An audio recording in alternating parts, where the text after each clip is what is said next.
হয়েছিল, কথা বলেন ঠিক কিনা? আমরা যখন মাঝে মাঝে দেখতে পাই নাস্তিক মুরতাদ যখন ইসলামের বিরুদ্ধে কথা বলে, হযরতে উলামায়ে কেরাম এবং তাওহীদি জনতা যখন নাচে নামে, নাস্তিকের বাচ্চাগুলো পালাতে বাধ্য হয়, কথা বলেন ঠিক কিনা? মুসলমানের আওয়াজ জোরে হবে, পারবেন না ইনশাআল্লাহ? আলহামদুলিল্লাহ নাহমাদুহু ওয়া নাস্তাঈনুহু ওয়া নাস্তাগফিরুহু ওয়া নু'মিনু বিহি ওয়া নাতাওয়াক্কালু আলাইহি ওয়া নাউযু বিল্লাহি মিন শুরুরি আনফুসিনা ومن سيئات أعمالنا من يهد الله فلا مضل له ومن يضلله فلا هادي له ونشهد أن لا إله إلا الله وحده لا شريك له ونشهد أن سيدنا وسندنا وحبيبنا وطبيبنا وطبيب قلوبنا مولانا محمدا عبده ورسوله أما بعد قل فأعوذ بالله من الشيطان الرجيم بسم الله الرحمن الرحيم الرحمن علم القرآن خلق الإنسان علمه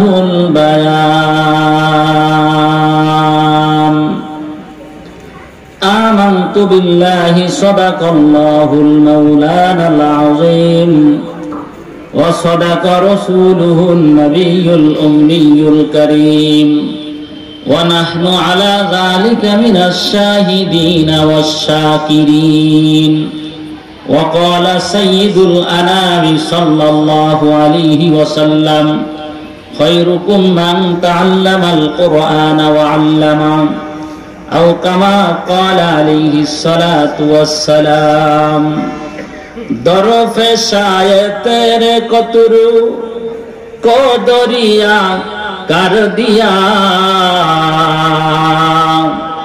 आखना बीना कर दिया है दिल को रोशन कर दिया मरने वाले मर जाएंगी जीने वाले कोई नहीं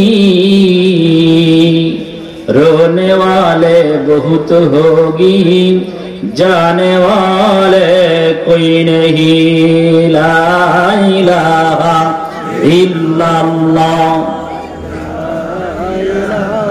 সবাই একটু মহব্বতের সাথে জোরে জোরে আওয়াজ করে বলেন লা ইলাহা ইল্লাল্লাহ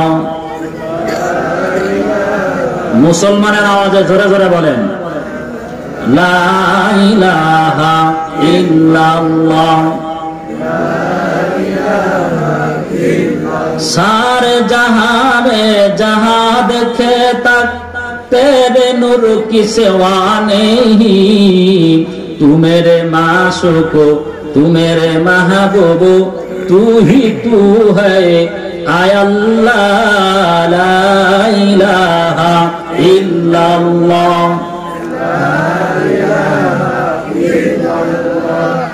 ला इलाहा इल्लल्लाह मुहम्मदुर रसूलुल्लाह सल्लल्लाहु अलैहि वसल्लम नारायणगंज জামিয়াতুল মাদানিয়া মাদ্রাসা ও এতিমখানার উদ্যোগে আয়োজিত আজকের এই মাহফিলের সম্মানিত সভাপতি দিগার মুআজ্জাজ মুকাররম সম্প্রতিকালের শ্রেষ্ঠ মানব হযরতে উলামায়ে কেরাম, আমরা সম্মুখপানে সমবেত সম্মানিত দিনদার ইমানদার ভাইয়েরা, আমরা সকলেই ওই মালিকের দরবারে কালিমাতু শুকর আদায় করি, যেই মালিক আমাদেরকে এখানে দিনের নিসবতে বসার মতো তৌফিক দান করলেন।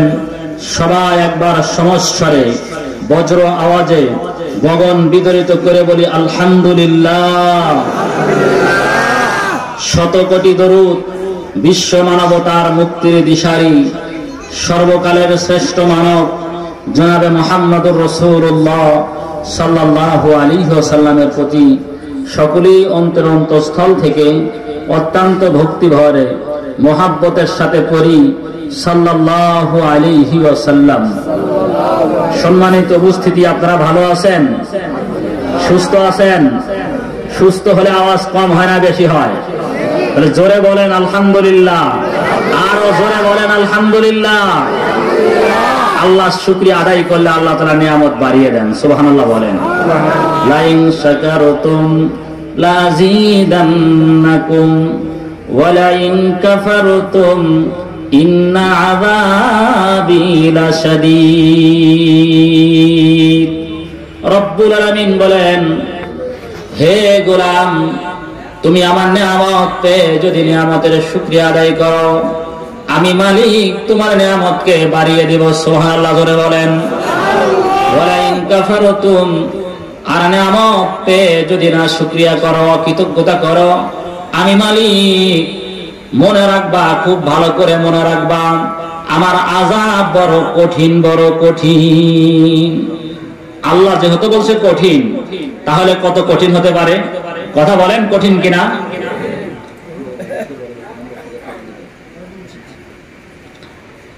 ভাই, আমি আপনাদের সামনে সূরা আর রহমান থেকে 3টি আয়াত তেলাওয়াত করেছি।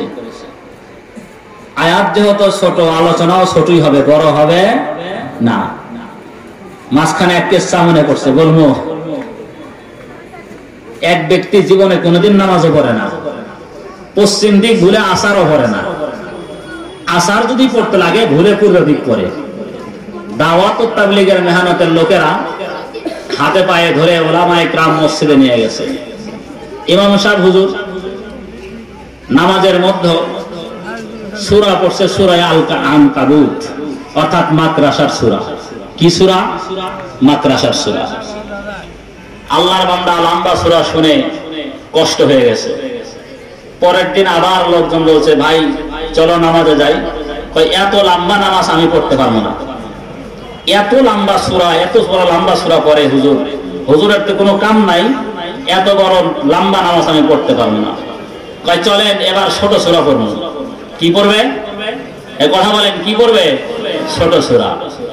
তাহলে ওই সময় কোন সূরা পড়ছিলেন? বললো সূরা আল-আনকাবুত পড়েছিলাম। এর অর্থ কি? অর্থ হলো মাদ্রাসা। অর্থ কি? মাদ্রাসা। বললো এখন কোন সূরা পড়বেন? সূরা ফিল। কোন সূরা পড়বে? সূরা ফিল। ফিল অর্থ কি? হাতি। ফিল অর্থ কি? ওরে মোর সুবহানাল্লাহ, মাদ্রাসার সূরা যদি এত বড় হয়, আল্লাহ জানে না জানে হাতির সূরা কত বড় হবে। হাতির সূরা নাম যতই বড় শোনেন না কেন, যারা কোরআন পড়া জানেন দেখবেন শেষ 10 সূরার প্রথম সূরা হলো সূরাতুল ফিল। বেশি বড় সূরা না, ছোট সূরা। কথা বলেন ঠিক কিনা? সূরা আর রহমান পড়েছি, বাকি আয়াত পড়ছি খুব কম। ওয়াজ বেশি লম্বা হবে না, অল্প কিছু কথা হবে। যদি আলোচনা চলে থাকবেন না চলে যাবেন? থাকবেন না চলে যাবেন? কে কে থাকবেন না হাতটা দেখান তো। থাকবেন না, ভুলে তুলছে তাই না? এবার থাকবেন কে কে? তারা হাত তোলেন। লিল্লাহে তাকবীর, নারায়ে তাকবীর, আল্লাহু আকবার। হাত নামান। এখন আস্তে আস্তে আওয়াজ করলে আর হবে না। মুসলমানদেরকে চারদিক থেকে কাফের, বেদিন এবং গুটি কয়েক নাস্তিককে, নাস্তিক বিশ্বের মানচিত্র থেকে মুসলমানদেরকে তুলে ফেলতে চায়। এমতো অবস্থায় মুসলমানদের গর্জন হবে সিংহের মতো। মুসলমান যদি সিংহের মতো গর্জন ছাড়ে, বিশ্বাস করেন ওই সমস্ত নাস্তিক মুরতাদদের কলিজার মতো কাফন ধরে কথা বলেন ঠিক কিনা? সম্মানিত সুধী, এই তাকবীরের ধ্বনিতে বহুত কিছু হয়েছে। বাংলাদেশের এক কুলাটা নারী জন্মগ্রহণ করেছিল, নাম ছিল তসলিমা নাসরিন। এই বেহায়া নির্লজ্জ নিয়ে যখন বোরকার বিরুদ্ধে, পর্দার বিরুদ্ধে কথা বলল, বাংলার শাইখুল হাদিস আল্লামা আজিজুল হক নাব্বারাল্লাহু বারাকাতা, আল্লাহ তাআলা হুজুরের কবরকে জান্নাতে নূরে ভরে দেন, আমিন বলেন আমিন। হুজুর সেদিন বলেছিলেন, বাংলাদেশের ভাগ্য কাছে এক চোরের আত্মপ্রকাশ ঘটেছে। পুরুষ হলে চোর আর মহিলা হলে বলে চোরনি। চোর এরা যদি বাড়ির মালিক একটু জোরে গলার আওয়াজ করে, চোর আর চোরনি কিন্তু ঘর ছাড়তে বাধ্য হয়। কথা বলেন ঠিক কিনা? সেদিন শাইখুল হাদিস রাহমাতুল্লাহ আলাইহি বলেছিলেন, তোমরা বাইতুল মুকাররম উত্তর গেটে আল্লাহু আকবার বলে ধ্বনি দিবা, তোমাদের এই ধ্বনিতে এই চোরনি বাংলাদেশের বর্ডার পাস করবে। কথা বলেন ঠিক কিনা? বাস্তবিক তাই হয়েছিল। তাওহীদি জনতা, হক্কানি উলামায়ে কেরাম যখন তাকবীরের ধ্বনি দিয়েছিল, তাকবীরের ধ্বনিতে যেই বোরকার বিরুদ্ধে কথা বলল, ওই বোরকা পরে বাংলাদেশের এয়ারপোর্ট পাস হয়েছিল। কথা বলেন ঠিক কিনা? আমরা যখন মাঝে মাঝে দেখতে পাই নাস্তিক মুরতাদ যখন ইসলামের বিরুদ্ধে কথা বলে, হযরতে উলামায়ে কেরাম এবং তাওহীদি জনতা যখন নাচে যাবে, নাস্তিকের বাচ্চাগুলো পালাতে বাধ্য হয়। কথা বলেন ঠিক কিনা? মুসলমানের আওয়াজ জোরে হবে, পারবেন না ইনশাআল্লাহ? মুসলমানের আওয়াজ করে কাফের বেদিনের হাত থেকে তলোয়ার পড়ে যায়। কিতাবের নাম বুখারী শরীফ, কিতাবুল মাগাজি অধ্যায় হাদিস এসেছে, আল্লাহর পয়গম্বর সাল্লাল্লাহু আলাইহি ওয়াসাল্লাম কোন এক যুদ্ধ থেকে আসার পথে এক জায়গায় যাত্রা বিরতি করলেন। আল্লাহর নবী তলোয়ারটা গাছের সাথে ঝুলিয়ে রেখেছিলেন। আল্লাহর নবী একটু আরাম ফরমাচ্ছিলেন। এমন সময় এক কাফের তলোয়ার হাতে নেয়, বলে, হে মুহাম্মদ, তোমাকে কে বাঁচাবে? আল্লাহর নবী বললেন, আল্লাহ। কে বাঁচাবে? জোরে বলেন। বাঁচানোওয়ালা কে? আরো জোরে বলেন কে? না কোনো বাবা, কোনো পীর বাবা? কথা বলেন, কোন পীর বাবা বাঁচাতে পারে? বাঁচাতে পারে আল্লাহ। কথা বলেন ঠিক কিনা? হুজুর বললেন আল্লাহ। কাফেরের হাত থেকে তলোয়ার থরথর করে পড়ে গেল। এবার আমার আপনার পয়গম্বর সাল্লাল্লাহু আলাইহি ওয়াসাল্লাম তলোয়ার হাতে নিলেন, বলেন, এই কন্তকে কে বাঁচাবে? ও তো কাফের, ও তো আল্লাহ চেনে না। কয়, বাঁচানেওয়ালা আপনি। আল্লাহর নবী সাল্লাল্লাহু আলাইহি ওয়াসাল্লাম মাফ করে দিলেন, মাফ করে দিলেন। এবার কাফের বলে, এত সুন্দর আচরণ, হাতের নাগালে শত্রুকে পেয়ে যে মাফ করতে পারে, উনি সাধারণ কোন মানুষ নয়, অসাধারণ মানুষ। কালেমা পড়ে মুসলমান হয়ে গেলেন। সুবহানাল্লাহ। সম্মানিত উপস্থিতি, আমি আপনাদের সামনে সূরা আর রহমান থেকে তেলাওয়াত করেছি।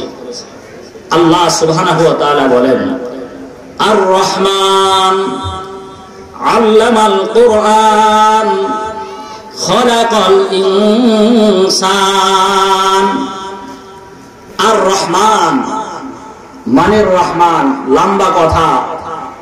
এই আয়াত যখন নাজিল হলো, কাফেররা বলতেছিল, মুহাম্মদ তো আগে আল্লাহ আল্লাহ করত, এখন দেখি আবার রহমান নাম বলে ডাকে। রহমান কে?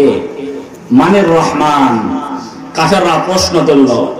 আল্লাহ তাআলা আয়াত নাজিল করলেন, আর রহমান আল্লামাল কুরআন। রহমান তো ওই সত্তা যিনি কোরআনুল কারীম শিখিয়েছেন। সুবহানাল্লাহ জোরে বলেন। আল্লাহ পরে বলে খলাকাল ইনসান, আল্লাহ পরে বলেন মানুষ বানাইছেন আল্লাহ। কে বানাইছে? অজ বুঝতে হলে কিছু মেধা খাটাতে হয়। সাধারণত আমরা অভ্যাস হলো অজ মাহফিলে গিয়ে কোনো এলমি কথা শোনার আমাদের অভ্যাস খুব কম। আমরা সাধারণত কিছু কিসসা কাহিনী হলে কানটা মজা করে নিয়ে বাড়ি চলে যাই সাধারণত। এই আয়াতের মাঝে আপনারা একটু লক্ষ্য করেন, আল্লাহ তাআলা বলেন আর রহমান আল্লামাল কুরআন, যিনি কোরআন শিখিয়েছেন। খলাকাল ইনসান, আল্লাহ পরে বলেন মানুষ বানাইছেন। বলেন তো মানুষকে আগে বানাইছে না কোরআন আগে শিখাইছে? যে জন্মই গ্রহণ করে নাই সে আবার কোরআন শিখবে কই থেকে? অথচ এখানে দেখা যাচ্ছে আল্লাহ তাআলা বলেন যে কোরআন শিখিয়েছেন, পরে মানুষ বানিয়েছেন। এখানে বোঝার আছে কি আছে? কথা বলেন কি আছে? মানুষ প্রথমত দুই প্রকার। কয় প্রকার? আরো জোরে বলেন। দুই প্রকার। কয় প্রকার? একটি হলো আকারগত মানুষ, আকৃতিগত মানুষ, আর একটি হলো প্রকৃত মানুষ। আকৃতিগত মানুষ মানব গর্ভে জন্ম নিলে এটা মানুষ হয়, এটা হলো আকারে ইনসান। কথা বলেন ঠিক কিনা? আর একটি হলো গুণগত মানুষ।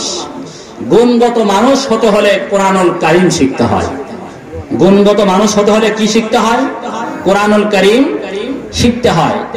আপনারা দেখবেন যারা স্কুল কলেজ বা মাদ্রাসায় আপনারা টিচার শিক্ষক, ছাত্র নিয়ে এসে ছাত্রের বাবা বলে, হুজুর আমার ছেলেটাকে একটু মানুষ বানায় দিয়েন। কথা বলেন, বলে কি বলে না? তাহলে যেটা আনছে এটা কি ছাগলের বাচ্চা? কথা বলেন, যেটাকে সাথে নিয়ে আসলো বললো হুজুর আমার ছেলেটাকে মানুষ বানায় দিয়েন, তাহলে এটা কি মানুষ না? এটা কি ছাগলের বাচ্চা না মানুষের বাচ্চা? জোরে বলেন, কিসের বাচ্চা? মানুষের বাচ্চা। তারপরেও বলে হুজুর মানুষ বানায় দিয়েন। এখানে বোঝার হলো এই আকৃতিগত মানুষ চাচ্ছি না, বরং গুণগত মানুষ চাই। কথা বলেন ঠিক কিনা? আর গুণগত মানুষ হতে হলে কোরআন শিখতে হয়, অথবা কোরআন ওনাদের সান্নিধ্যে যেতে হয়। কোরআন এবং হাদিস ভিত্তিক যদি জীবন কেউ গড়ে, এই লোকটা হয় প্রকৃতগত মানুষ। কথা বলেন ঠিক কিনা? গারবা সুরত আদমি সাবুদে আহমদ আবু জাহেলে সাবুদে আদিমিরাম আদমিয়াত লাজমাস আদমিয়াত বে আদমিয়াত হিজমাস। বন্ধুরে, কবি অত্যন্ত সুন্দর করে ডেকে ডেকে বলেন, মানুষকে যদি চেহারার আকৃতিতে মানুষ বিবেচনা করা হতো, তাহলে মুহাম্মদুর রাসূলুল্লাহ আর আবু জেহেলকে এক পাল্লায় মাপা হতো। বন্ধুরে, মানুষের মাঝে যদি মনুষ্যত্ব না থাকে, ওই মানুষটা কিন্তু আসল মানুষ হতে পারে না। কথা বলেন ঠিক কিনা? মানুষ বলে দেখবেন লোকটা মানুষ, ভিতরে মনুষ্যত্ব নাই, এই লোকটা প্রকৃত মানুষ হতে পারে না। প্রকৃত মানুষ হতে হলে গুণগত মানুষ হতে হয়। গুণ যদি ভিতরে না থাকে, কেন? অনেক লম্বা কথা।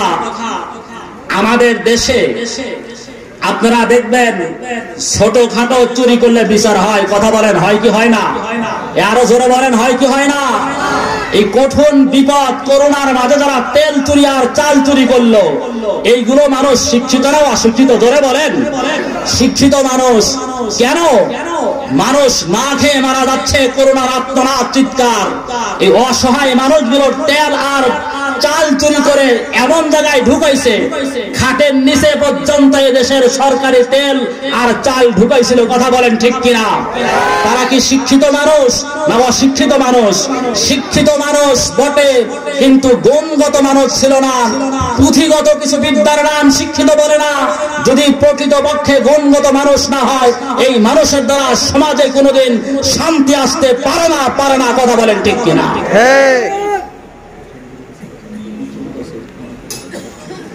একটু জিকির করি, লা ইলাহা ইল্লাল্লাহ।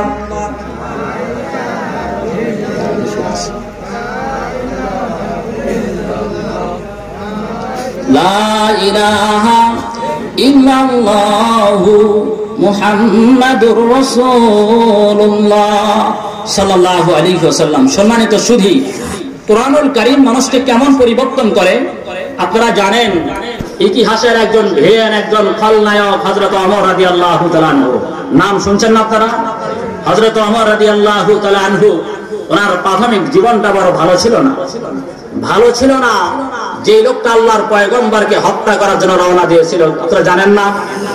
কিন্তু হযরত ওমর এই কোরআনের ছায়াতলে এসে কি পরিবর্তন হলো, একটা ঘটনা বলে আমার আলোচনা শেষ করব। এরপরে আমাদের মাদ্রাসার সাবেক শিক্ষক হযরত মাওলানা শফিক সাহেব, উনি কিছু কথা বলবেন। এরপরে আমাদের কাঙ্ক্ষিত মেহমান আসবেন ইনশাআল্লাহ। আমি অল্প সময়ের মধ্যে শেষ করতেছি। হযরত ওমর রাদিয়াল্লাহু তাআলা আনহু, যে লোকটা আল্লাহর পয়গম্বরকে হত্যা করতে যায়, এই মানুষটার জীবন কতটাই পরিবর্তন হলো। উনি যখন খলিফাতুল মুসলিমিন রাত্রি বেলায় টহল দেওয়ার জন্য বের হয়েছেন, হঠাৎ করে হযরত ওমর রাদিয়াল্লাহু তাআলা আনহুর কানের মাঝে কান্নার আওয়াজ আসে। কোথায় থেকে? ছোট বাচ্চার কান্নার আওয়াজ আসে। হযরত ওমর রাদিয়াল্লাহু তাআলা আনহু ব্যাকুল হয়ে গেলেন। হাঁটি হাঁটি পা পা করে গিয়ে দেখে একটা ঝুপড়ি ঘরের মাঝে আল্লাহর একজন বান্দি তিনটা মাসুম বাচ্চাকে নিয়ে আল্লাহর বান্দি বাচ্চাদেরকে ঘুম পাড়ানোর চেষ্টা করে, কিন্তু বাচ্চারা ঘুমায় না। খলিফাতুল মুসলিমিন হযরত ওমর রাদিয়াল্লাহু তাআলা আনহু বলেন, কে তুমি গো? মরুভূমির প্রান্তরে কেন তিনজন বাচ্চাকে নিয়ে এইভাবে রাত কাটাচ্ছ? হে পথিক, তুমি কে? তোমার পরিচয় তো জানি না। তুমি কেন আমার কাটা ঘায়ে নুনের ছিটা দিতে এসেছো? ও মুসাফির, আজ থেকে 1 বছর পূর্বে আমার স্বামী দুনিয়ার বুক থেকে চলে গেছেন। যুদ্ধের ময়দানে গিয়ে শাহাদাতের অমীয় সুধা পান করার কারণে আমার স্বামী দুনিয়ার বুক থেকে চলে গেছেন। আমার এই মাসুম 3টি বাচ্চার জীবিকা নির্বাহ করার জন্য আমি মা অন্যের বাড়িতে কাজ করেছি, কাজ করে বাচ্চাদের খাবার জোগাড় করেছি, কিন্তু আজকে কয়েকটা দিন হয়ে গেল কোথাও কোনো কাজ পাচ্ছি না। আমার চোখের সামনে আমি মা, আমি জানি বাচ্চার ক্ষুধার্ত মুখ আমি মা সহ্য করতে পারি না। আল্লাহর বান্দি ফেল ফেল করে চোখ দিয়ে পানি ছেড়ে দিয়েছে। হযরত ওমর রাদিয়াল্লাহু তাআলা আনহু বলে, মা রে, তুমি যদি অনুমতি দাও তাহলে আমি তোমার একটু খেদমত করতে চাই। আল্লাহু আকবার জোরে বলেন। হযরত ওমর রাদিয়াল্লাহু তাআলা আনহু সোজা চলে গেলেন বাইতুল মালে গিয়ে খাদেমকে বলে, খাদেম রে, আমার মাথার উপর আটার বস্তা উঠাইয়া দে। খাদেম বলে, না হুজুর, খেদমত করার জন্য তো আমি আছি, আমার মাথায় তুলে দেন। হযরত ওমর বলে, না না, আজকে তুই খেদমত করলে হবে না, আমার মাথায় নিতে হবে। খাদেম বলে, না হুজুর, এটা হতে পারে না। কয় না, আমাকেই নিতে হবে। হযরত ওমর বলে, হে খাদেম, কিয়ামতের আদালতে যদি আমি ওমরকে আল্লাহ জাহান্নামের রশিদে বেঁধে ফেলে, সেদিন কি আমার বোঝা মাথায় নিবে রে খাদেম? বলে, না না, দুনিয়ায় নিতে পারি, আখিরাতে নিতে পারবো না। হযরত ওমর বলে, খাদেম রে, মনে রাখ, দুনিয়ার বুকে বোঝা বহন করতে চাও কিন্তু আখিরাতে নিতে চাও না, আজকে আমাকেই বোঝা বহন করতে হবে। হযরত ওমর রাদিয়াল্লাহু তাআলা আনহু বোঝা নিয়ে সোজা মহিলার বাড়িতে চলে গেলেন। বাড়িতে গিয়ে বলে, মা, তুমি একটু আগেই তো পানি গরম করতেছিল, বাচ্চাদেরকে শুধু মিথ্যা ছলনা করতেছিল। আটা ছেড়ে দিয়ে খামির তৈরি করে বলে, মা, সম্মানিত সুধী, আমার সময়ের স্বল্পতা, আজকের মতো এখানে শেষ করলাম। আল্লাহ যদি আবার কোথাও তৌফিক দেন ইনশাআল্লাহ কথা বলবো। যা বলতেছিলাম আমার কথার উপসংহার হলো,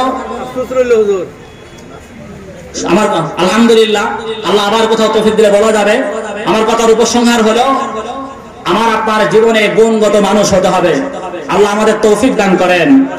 আপনারা যারা এলাকাবাসী এই মাদ্রাসাকে মহব্বত করেন, আমি দীর্ঘ 11টি বছর ধরে আপনাদের দেশে এসেছি, আপনাদেরকে আমি ধন্যবাদ দিই। যেহেতু আমি আপনাদের পার্শ্ববর্তী রামপুর মসজিদের ইমাম, এই মাদ্রাসার শিক্ষক, আপনাদের দান বদান্যতা, আপনাদের মেহনত, আপনাদের পরিশ্রমের ফসল আল্লাহ তাআলা আপনাদের এই বাগানকে দিন দিন উন্নতির পথে নিচ্ছে। কথা বলেন ঠিক কিনা? আপনারা যদি সার্বিক সহযোগিতার দোয়া করেন, ইনশাআল্লাহ আমার প্রাণ ভরা আশা যে আল্লাহ এই মাটিতে একদিন আল্লাহর নবীর হাদিসের দরস হবে, এখান থেকে বুখারী শরীফ পড়া হবে, তথা দাওরায়ে হাদিস পর্যন্ত আল্লাহ মাদ্রাসা কবুল করেন, আমিন। আল্লাহ তাআলা এলাকাবাসীকে, কমিটি এবং আমাদের শিক্ষক স্টাফ, মুহতামিম সাহেব সহ আশেপাশের সকলের কাছে আমরা ঋণী। আপনাদেরকে আশ্বস্ত করি, আমরা আপনাদের জন্য প্রাণ ভরে দোয়া করি। যারা দুনিয়ার মুখ থেকে চলে গেছে, অনেকের কথাই আমার মনে পড়ে। আলহাজ শামসুল সরকার সাহেব, মিরু হাফেজ সাহেব, আরো অনেকেই ছিল, কয়জনের নাম বলবো। আমরা সবার জন্যই প্রাণ খুলে দোয়া করি, আল্লাহ তাআলা তাদেরকে জান্নাতের উঁচা মাকাম দান করেন। আমার জন্য দোয়া করবেন, আমি যেন হকের আওয়াজ নির্ভীক চিত্তে বলতে পারি, আল্লাহ তাআলা তৌফিক দান করেন, আমিন। আসসালামু আলাইকুম ওয়া রাহমাতুল্লাহি ওয়া বারাকাতুহু।